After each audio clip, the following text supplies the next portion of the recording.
This black woman was almost arrested for eco-terrorism. But what she did next forced everyone there to admit she was an absolute genius. EPA Inspector Henry Thorne stood on her property. He had come to shut down Maya Jackson's farm for good. Instead, surrounded by withered, drought-stricken plantations, he was staring at 300 acres of the healthiest cotton he had ever seen in Mississippi. He couldn't understand how she did it. But to understand this impossible harvest, we have to go back 8 weeks. Back to when the whole town laughed at a young girl carrying a bucket of fish. The red final notice sat on the wobbly kitchen table. $25,000. That was the exact price tag on the bank's remaining patience. Maya Jackson sat across from the piece of paper, listening to the dry Mississippi wind rattle the loose hinges of the screen door. The heat was already rising, baking the wooden floorboards beneath her boots. Through the open window, a low, mechanical roar shook the morning air.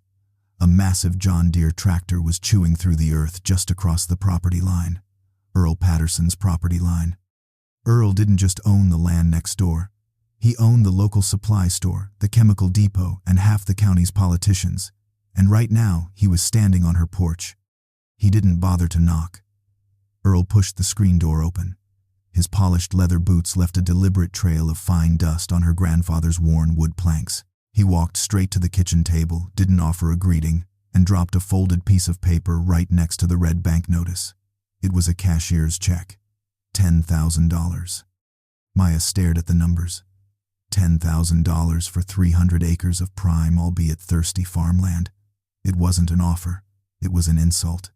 "You're not going to make it to August," Earl said. His voice was smooth, carrying the relaxed confidence of a man who never had to check a price tag. "The bank is going to take it all in exactly 60 days. They'll auction it off for pennies. Take the check, Maya.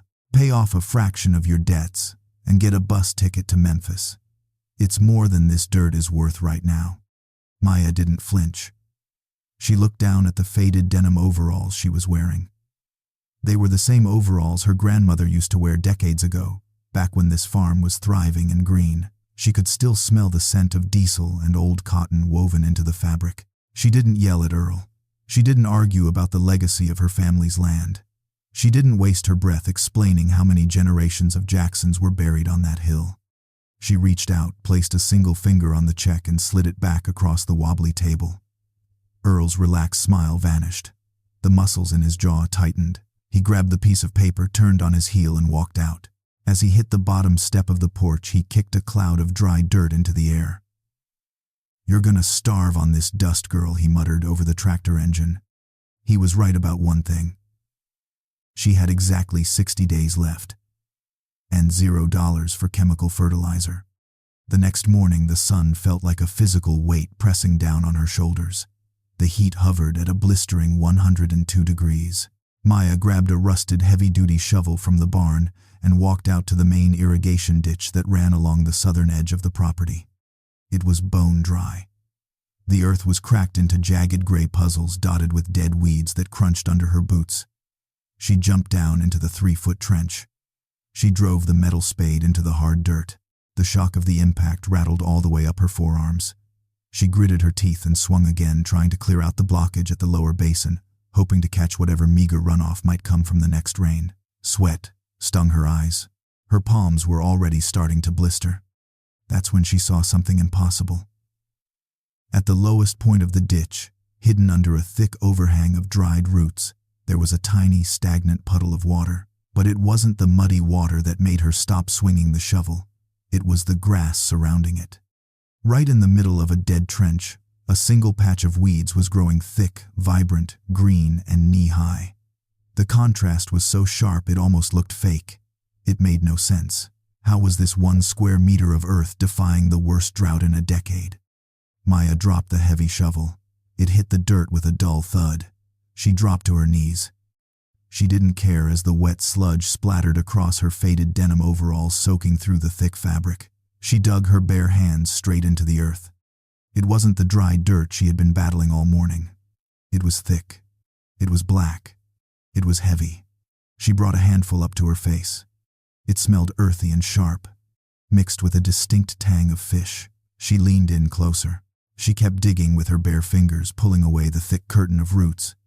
Beneath the dark mud, a flash of silver caught the midday sun. Then another. Then three more. A small cluster of tilapia was trapped in the shallow puddle. They were swimming in tight circles, refusing to die against the suffocating heat. Maya watched them, her mind racing. Their waste had been seeping right into the surrounding soil for weeks. The fish excrement had saturated the dirt, creating a localized pocket of perfect, nutrient-dense microbial fertilizer. The fish were naturally feeding the weeds, turning a dead trench into a biological oasis. Her breath hitched. She gripped the black mud, her knuckles turning white.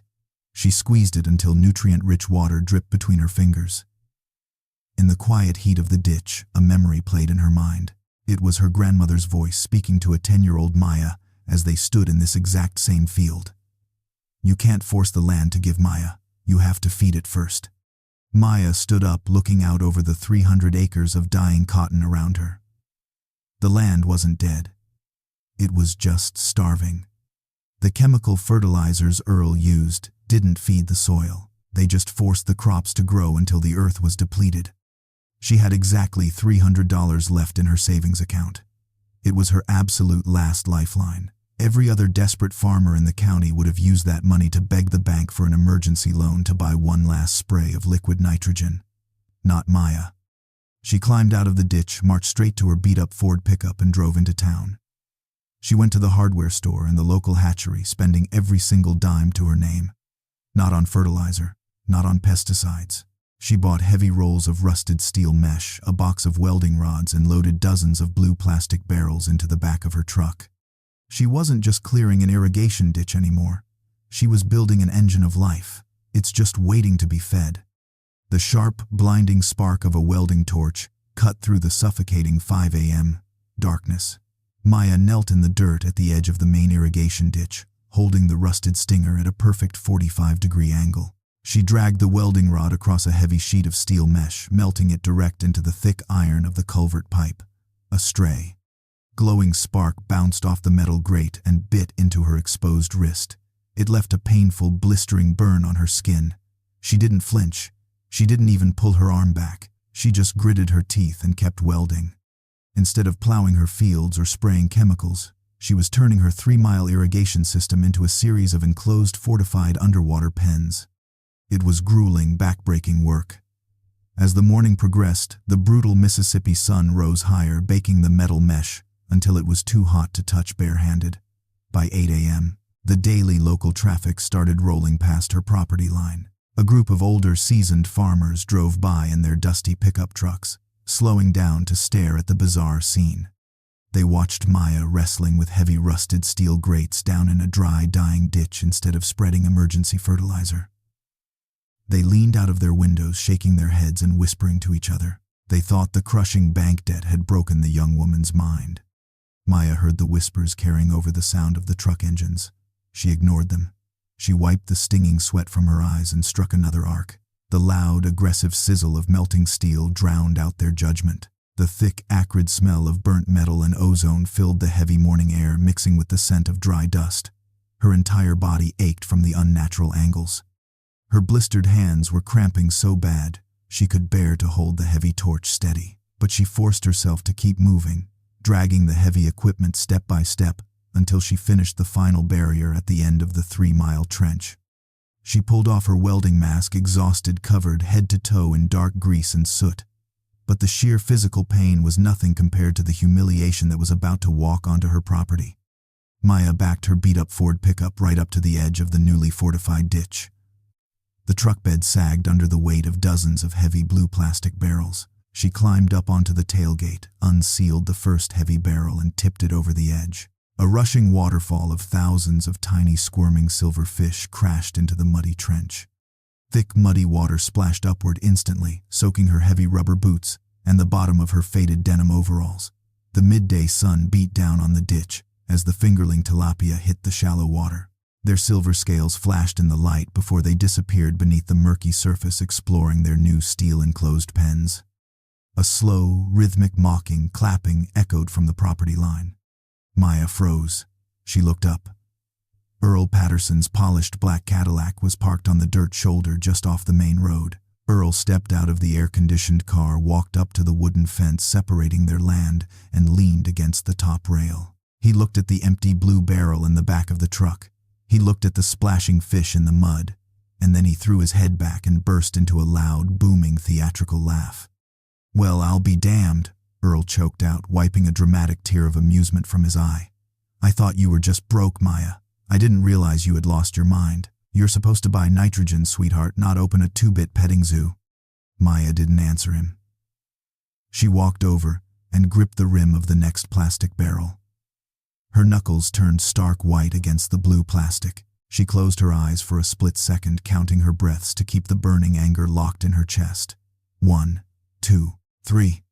"Look at this," Earl yelled, waving his arm at a passing truck of black farmers who had stopped to watch the spectacle. "The great Jackson legacy, everybody. Raising minnows in a mud puddle while the cotton burns to a crisp.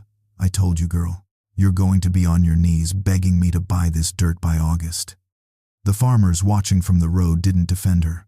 They didn't shout back at Earl. They just looked down, embarrassed by the humiliating scene, and drove away. Her reputation in Sunflower County had just hit rock bottom. Maya didn't scream back at the billionaire. She didn't defend her grandmother's memory or try to explain the science of microbial fertilizer. She just tipped the second heavy barrel over, sending another massive wave of silver tilapia into the ditch. She let him laugh because the real test hadn't even begun yet. 2 weeks later, the local AM radio station broadcasted a devastating reality check. The meteorologist's grim voice crackled through the dusty, blown-out speakers of Maya's truck. The worst historical drought in 50 years was hitting Sunflower County. It wasn't just severe heat anymore. It was an absolute atmospheric chokehold. The ground across the county began to crack into massive, jagged fissures. Thick, rolling black clouds would periodically sweep across the sky, taunting the desperate farmers with the promise of a storm, only to be blown away by dry, suffocating winds without dropping a single drop of rain. The air was so dry that every single breath left a gritty, metallic taste of dust in the back of Maya's throat. The surrounding farms began to wither at a terrifying speed.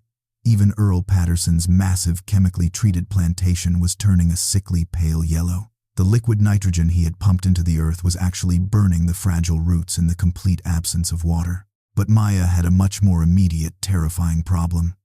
Her 3-mile ditch was evaporating. The punishing 104-degree sun was sucking the water right out of the trench. If the water level dropped too low, the thousands of tilapia she had released would suffocate and die in the thick mud. If the fish died, the biological engine stopped. Their nutrient-rich waste would never reach the deep roots of her cotton. Her entire gamble would collapse, leaving her with absolutely nothing. She couldn't afford to lose a single drop of moisture. Maya spent every waking hour patrolling the 3 miles of ditches. She traded her shovel for a heavy iron tamper, packing loose dirt higher and tighter along the crumbling banks to prevent any moisture from seeping out into the dead zones.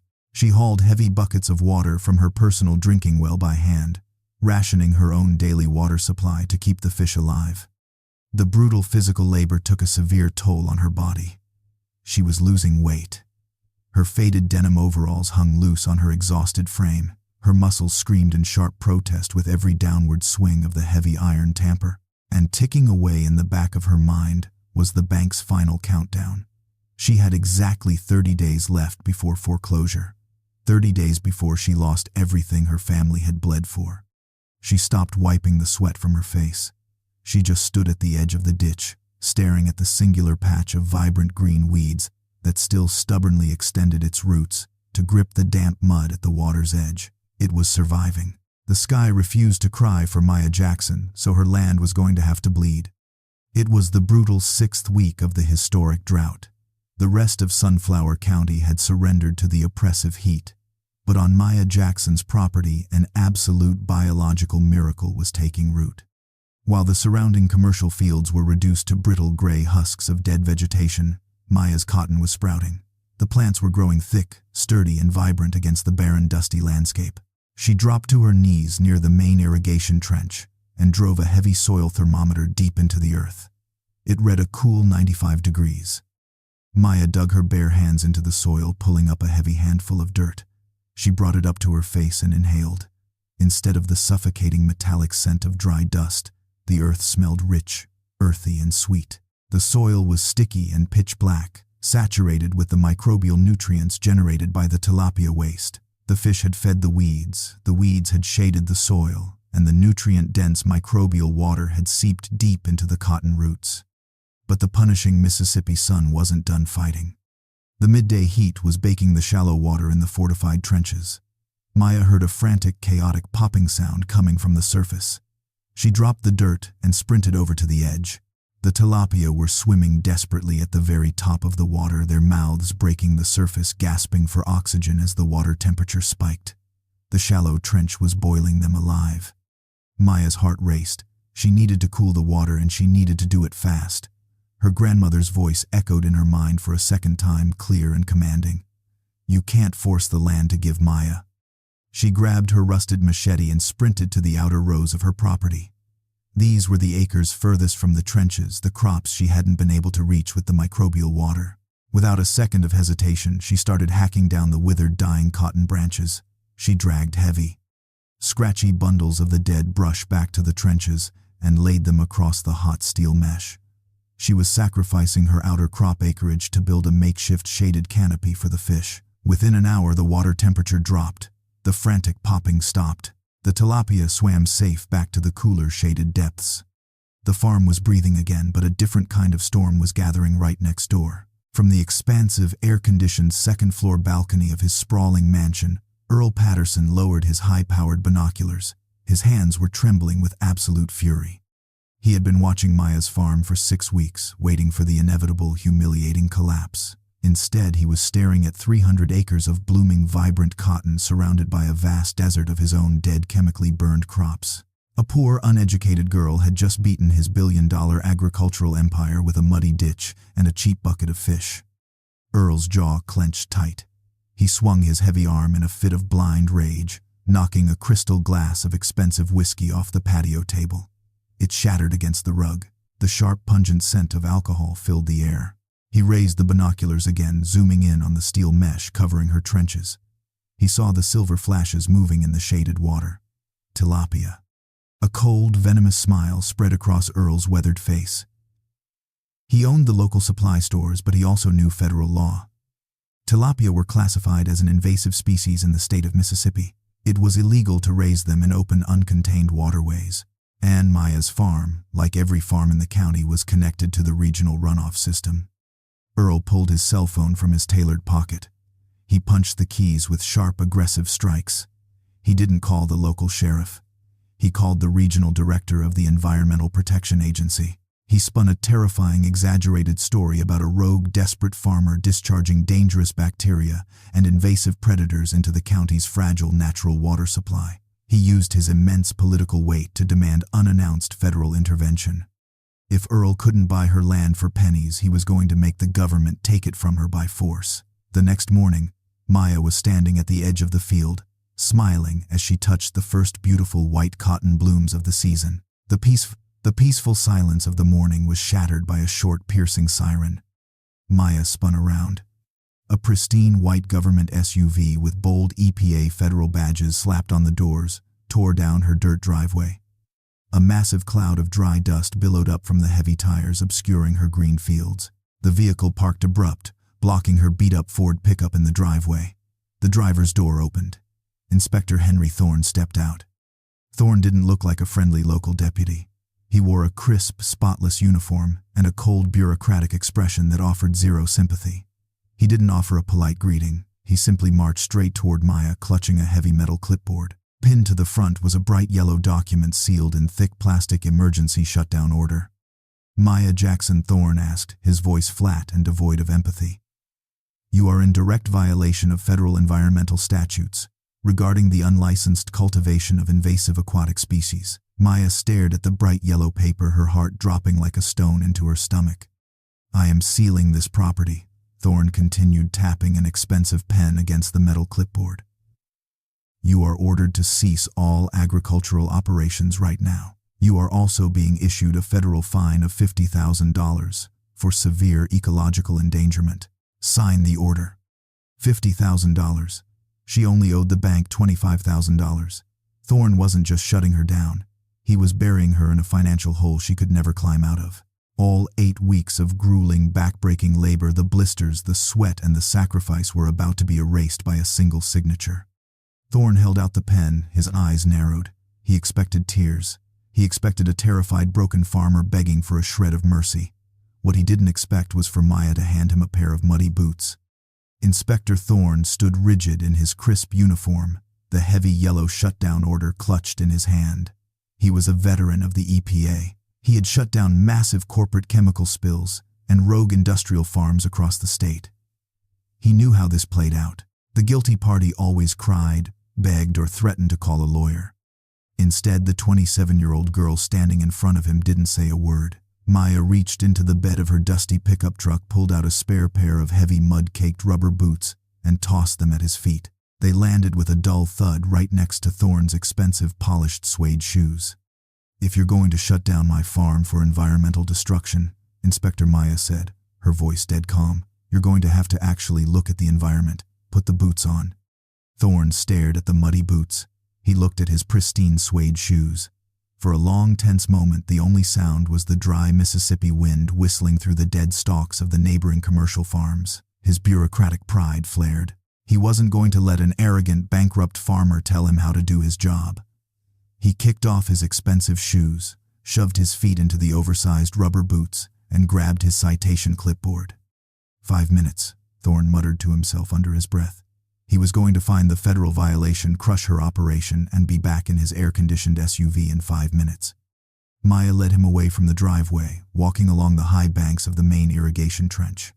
The ground shifted beneath Thorne's boots. He could feel the soft, wet give of the damp mud, a stark contrast to the cracked concrete hard dirt he had driven over to get here. He kept his eyes locked on the trench, his pen hovering over the thick stack of citation papers. He was looking for the smoking gun. Tilapia were aggressive, invasive breeders.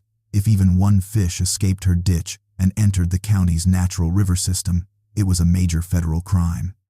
They reached the far southern edge of the property where Maya's agricultural trench intersected with the main federal runoff pipe leading right into the Sunflower River.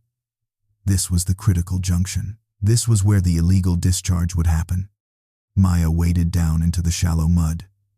She reached out and grabbed a thick curtain of chest-high reeds, pushing them aside to reveal the massive iron discharge culvert. Thorne raised his expensive pen to write the final devastating violation, but his hand froze mid-air. He blinked, unable to process what he was looking at. The opening of the massive iron culvert wasn't exposed to the river. It was blocked. Welded right into the thick iron pipe was a heavy-duty rust-proof steel mesh barricade. But it wasn't just a single grate. It was a dense 3-layer barricade fused into the iron with deep professional welding beads. The gaps in the steel mesh were so microscopic that not even a newly hatched minnow could slip through, let alone an adult tilapia. Maya hadn't just dumped fish into a ditch. She had spent grueling hours at dawn burning her own skin with welding sparks to engineer a 3-mile closed-loop system. Her trench was isolated from the natural waterways. Thorne's jaw went slack. The invasive species charge was dead in the water. But he was a federal inspector. He wasn't going to lose to a loophole. If she had hundreds of fish trapped in a stagnant closed-loop ditch, the water had to be toxic. The concentrated ammonia from the fish waste would be a massive biohazard. Thorne dropped his pen. He scrambled into his tactical vest and pulled out an expensive digital electronic water tester. He shoved the long metal probes deep into the dark trench water, expecting the device to scream with toxic alarms. The digital screen flashed. It beeped 3 times in quick, sharp succession. Thorne stared at the illuminated numbers. He hit the recalibrate button and tested it again. It beeped again. The numbers didn't change. The pH level was a perfect 6.8. The ammonia levels were 0. The nitrate balance was flawless. It was the purest, most biologically balanced water he had tested in the entire state of Mississippi. Thorne's hands began to tremble. The heavy metal clipboard slipped from his grip, falling into the thick black mud with a wet slap. He understood. He looked up at the towering, vibrant green cotton stalks lining the edge of the ditch. The fish were producing massive amounts of toxic ammonia, but the water wasn't polluted because the deep, thirsty roots of the cotton plants were absorbing it all. The plants were acting as a massive natural biofilter, stripping the waste from the water to feed themselves while leaving the water crystal clean for the fish. Maya hadn't broken federal environmental laws.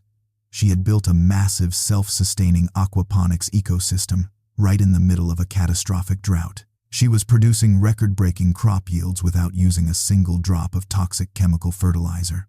She didn't break the law. She rewrote the rules of farming.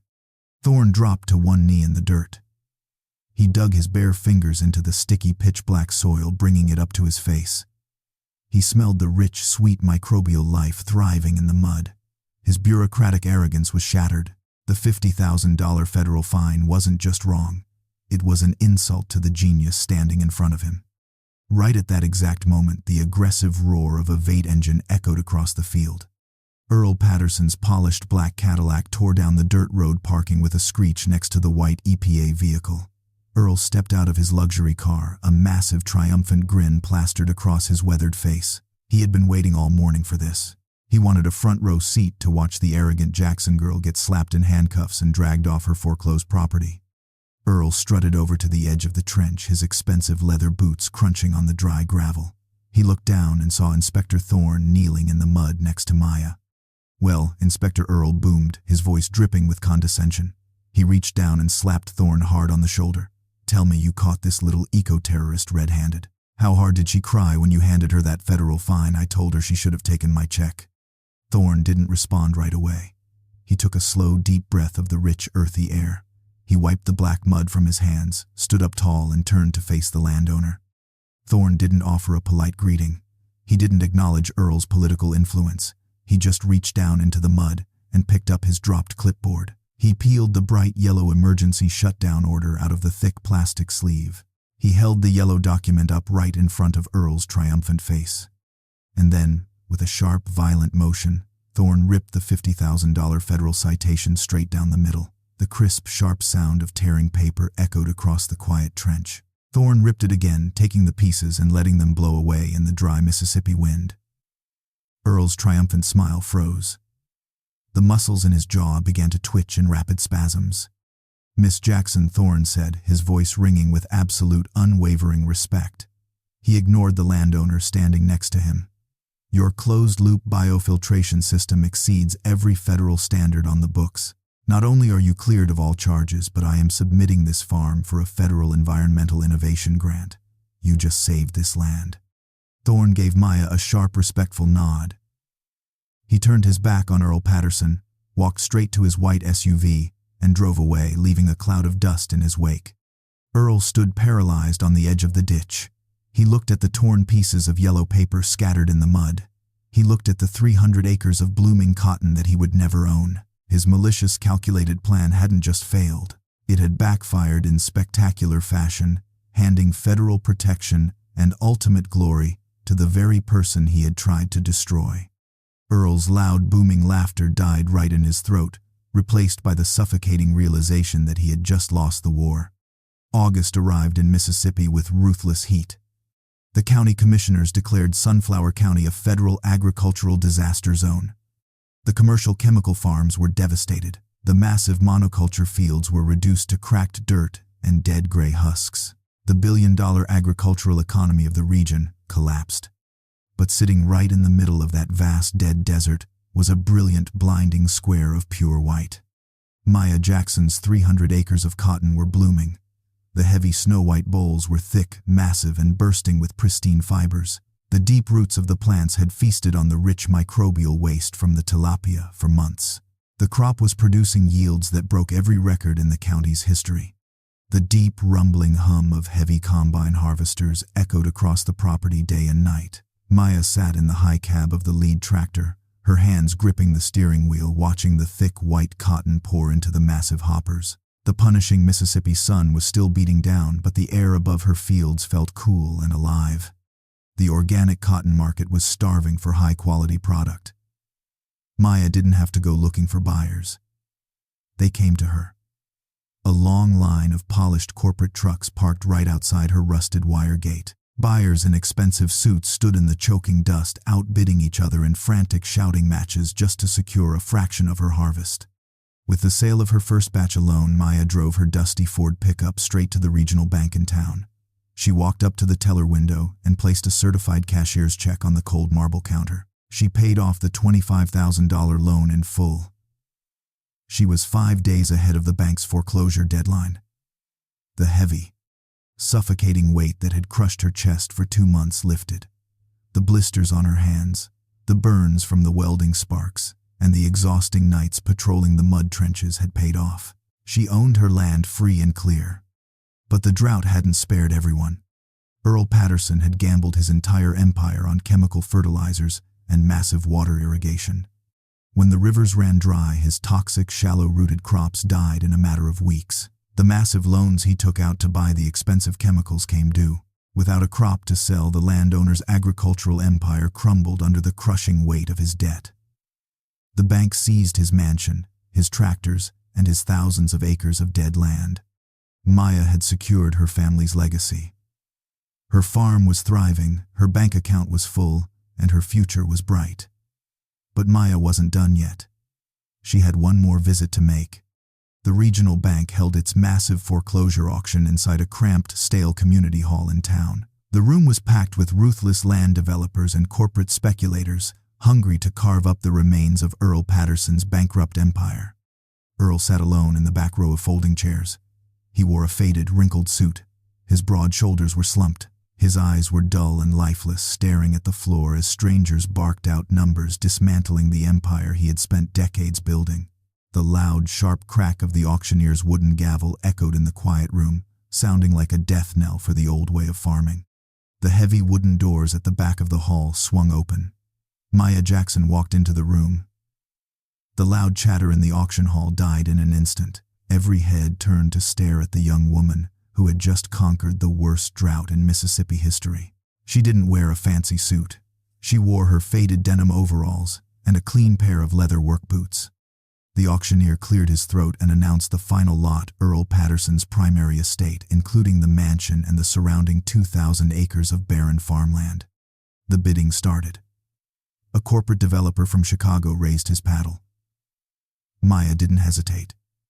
She raised her own paddle, her face calm and unreadable. The developer countered. Maya raised her paddle again, offering a number so massive, backed by her record-breaking organic harvest, that the entire room fell silent. The auctioneer struck his wooden gavel. Sold to Miss Maya Jackson. Earl's hands trembled in his lap. He couldn't bring himself to look up. He had spent months trying to steal her 300 acres, and now this 27-year-old girl had just bought his entire kingdom with a single raise of her hand. Maya walked down the center aisle, her boots echoing on the hardwood floor. She stopped next to Earl's chair. She didn't gloat. She didn't offer a dramatic speech or insult the broken man. She felt a deep, profound peace in her chest. The anger was gone. Maya reached into the front pocket of her overalls. She pulled out a small, crumpled piece of paper. It was the $10,000 check Earl had thrown at her feet on the porch 8 weeks ago. She placed the wrinkled check on the empty chair next to him. She turned and walked out the door into the bright sunlight. Karma didn't just knock on Earl's door. It bought his entire house. The work on the new land began the next morning. Maya stood at the edge of Earl's vast dead fields. A large group of men stood in front of her holding shovels and heavy tools. They were the black farm hands and laborers who had worked for Earl Patterson for decades. When the bank seized the farm, they had all lost their jobs. Maya had tracked them down and hired all of them. The old men who had once laughed and shook their heads at the girl carrying a bucket of fish now stood in quiet, deep respect. They didn't call her the Jackson girl anymore. They called her Miss Jackson. They held notebooks and pencils, watching her every move. Maya grabbed a heavy steel sledgehammer. She walked over to the massive, rusted iron pipes that used to pump toxic chemical fertilizers into the dead soil. She swung the heavy hammer, bringing it down with a massive crack. The rusted pipe shattered. "We don't force the land to give anymore," Maya said, handing the hammer to the foreman. "We're going to dig trenches. We're going to weld mesh. And we're going to bring the fish." The men cheered, their deep voices echoing across the open fields. The heavy thud of pickaxes and shovels hitting the dry earth filled the air. Over the next year, Maya expanded her closed-loop aquaponics system across thousands of acres. She transformed a barren chemical wasteland into a massive, lush green oasis of sustainable agriculture. The tilapia fed the soil, the weeds shaded the water, and the massive cotton plants thrived under the brutal Mississippi sun. She had done what her grandmother asked. She hadn't just saved her family's dirt. By hiring the displaced workers and teaching them the new biological way of farming, she had secured the future of her entire town. The land didn't just come back to life, it brought a whole community. Maya Jackson's story is not just a tale about farming in the Deep South. It is a masterclass in human resilience, a testament to the power of working with nature rather than fighting it, and a stark reminder that the greatest revolutions don't require massive wealth or political influence. They require the courage to rethink the tools you already have. Look at what Maya was up against. She was 27 years old. She was drowning in a $25,000 debt. She was facing the most devastating drought in Mississippi history. And right across the fence, a powerful landowner with unlimited resources was waiting like a vulture for her to fail. The world told her to give up. The bank told her to sell. The suffocating heat of the sun told her that her land was dead. But Maya remembered her grandmother's words. You can't force the land to give. You have to feed it first. We live in a society that teaches us to force our way to success. When we face a problem, we are told to throw money at it. We are told to buy the expensive chemical fertilizers, to take out the massive corporate loans, to bulldoze the obstacles with sheer financial force. Earl Patterson represented that mindset. He believed he could buy his way out of a historic drought. He believed his millions of dollars and his toxic chemicals made him invincible. But when the rivers ran dry, his empire crumbled into dust in a matter of weeks. Maya took a different path. She didn't have millions. She had a rusted machete, a shovel, and a cheap bucket of tilapia. She looked at her problem, the dead, cracked dirt, and she didn't see an ending. She saw a puzzle. She understood that nature already had the answers if she was willing to listen. The tilapia produced waste. The weeds consumed the waste. The weeds provided shade to stop evaporation, and the rich microbial water fed the deep roots of her cotton. She didn't just build a farm. She engineered a self-sustaining, closed-loop biological machine. She took the very things that most people consider worthless, mud weeds and fish poop, and turned them into a fortune. Consider the stark difference between Earl Patterson's operation and Maya's farm. Earl's empire was built on artificial life support. He relied on synthetic chemicals produced in distant factories. He relied on massive diesel pumps to pull water from fragile underground aquifers. His farm looked powerful on the surface, but it was weak and fragile. The moment the external inputs stopped, the moment the rain failed and the loans dried up, his entire system collapsed. It had no internal resilience. Maya's system was the exact opposite. It was biological. It was organic. It was designed to mimic the ancient self-sustaining rhythms of the earth. Once she set the pieces in motion, the ecosystem did the heavy lifting. The fish and the plants worked in a symbiotic partnership that required zero external chemicals and zero debt. We see this same dynamic in the business world, in our careers, and in our personal lives. You can build a life based on artificial inputs, chasing endless external praise, taking on massive amounts of consumer debt to look successful, or relying on fragile, toxic relationships to get ahead. That might work for a season. You might look like you own the biggest farm in the county. But the moment a crisis hits, the moment the economic drought arrives, that artificial life support will fail you. Instead, strive to build a life like Maya's farm. Build internal resilience. Cultivate deep roots through education, discipline, and genuine symbiotic relationships. Create a life where your skills and your character are the engine of your success, independent of what the economy or the weather is doing. When you build an organic, self-sustaining foundation, you don't survive the tough times. You thrive in them. You become the only green patch in a desert of panic. This brings us to the most important question of this entire story. What is the drought in your life right now? We all face seasons of intense, suffocating heat. Maybe you are staring down a mountain of debt just like Maya.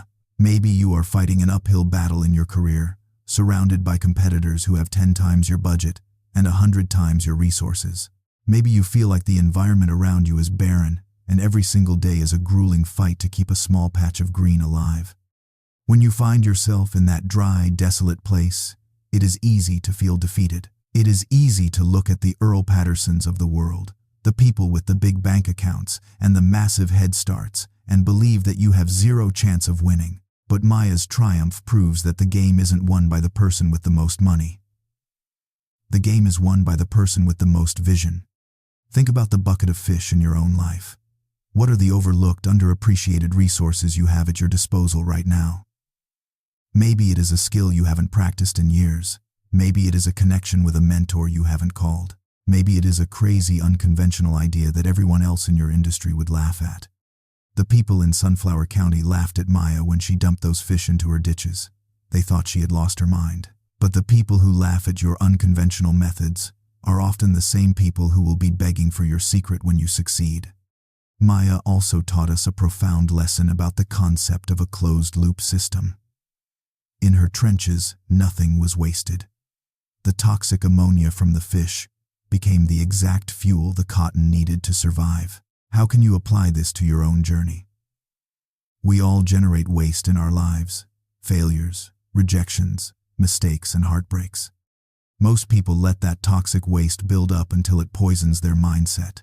But a true innovator takes that waste and feeds it into their roots.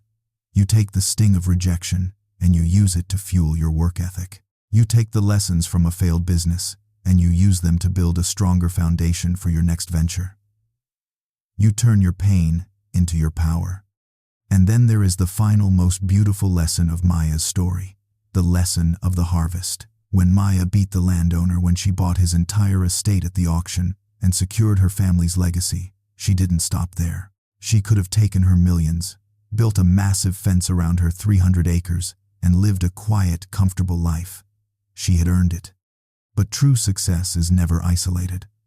Maya looked out at the displaced workers, the men who had lost their jobs when the chemical farm collapsed, and she brought them in. She taught them how to swing the sledgehammers. She taught them how to weld the steel mesh. She took the knowledge that saved her life and used it to resurrect an entire community. She transformed a barren wasteland into a thriving oasis, proving that when you heal the land, you heal the people who stand on it. Your success is not about you. When you fight through your drought, when you dig your trenches in the brutal heat and figure out how to make things grow in the desert, you are not saving yourself. You are creating a blueprint for everyone coming up behind you. You are becoming a beacon of hope for every person who feels stuck in the dry dirt. So stop waiting for the sky to cry.